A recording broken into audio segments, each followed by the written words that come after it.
Hey, so here's the latest update.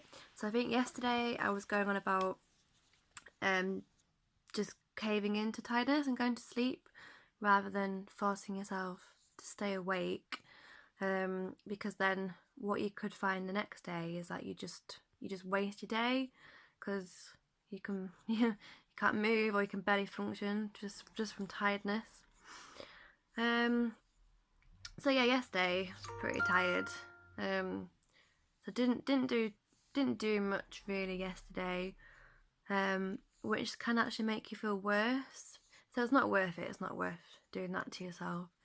Um, I did manage to go swimming though. I went swimming, finished the rest of the ironing, managed to see my gran. So it's good to force yourself to do something, so that you don't feel like you've completely wasted your day, and then you're more likely to sleep better than that evening. Again, I've written down reminders of what I've been doing because my memory is pretty bad. Those of you that know me will know that I've got a really bad memory.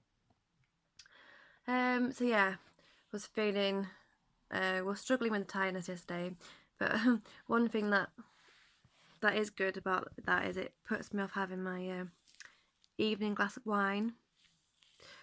I don't recommend alcohol if you're struggling with ME or fibromyalgia. Clearly, I'm not a good role model for that. But yeah, no, I wouldn't advise it.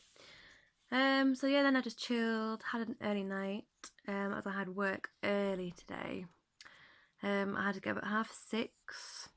Managed quite well, but God, when I got to work, the fatigue kicked in pretty quick, and lasted for quite a few hours.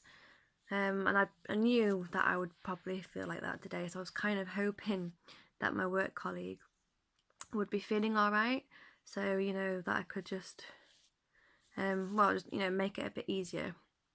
But no, she was really ill, so I kind of felt like I couldn't really say that much about how I was feeling because she was generally really ill, and I understand what it's like to be feeling how she was. And I like to pick up the pace for them when people are ill. So it's funny, even though we feel like that every day, you end up taking the back seat eventually. You find with like a virus or a cold or something like that, people get that chance to rest, don't they? They get that sympathy, they get that understanding. But after about a week, I think I found after about a week, people's sympathy wears off. Um, a week tops, and then people don't want to know them.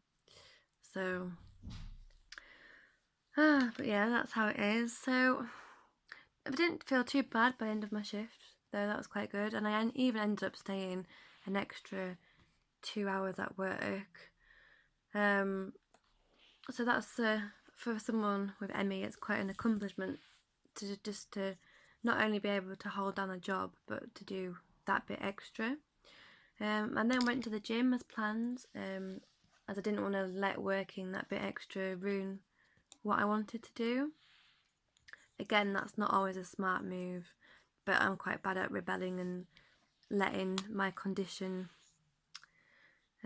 control what I can and can't do. That's whole part of the journey though, guys. So yeah, went to the gym.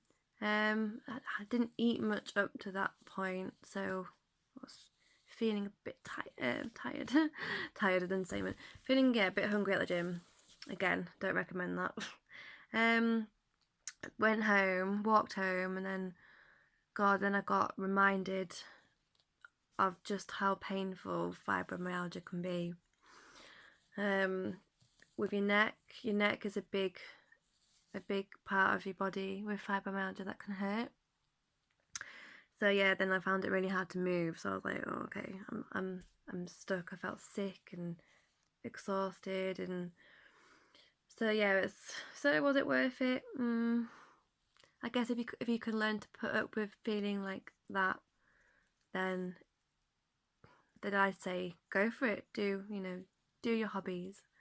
But it takes a long time to get to that point, trust me.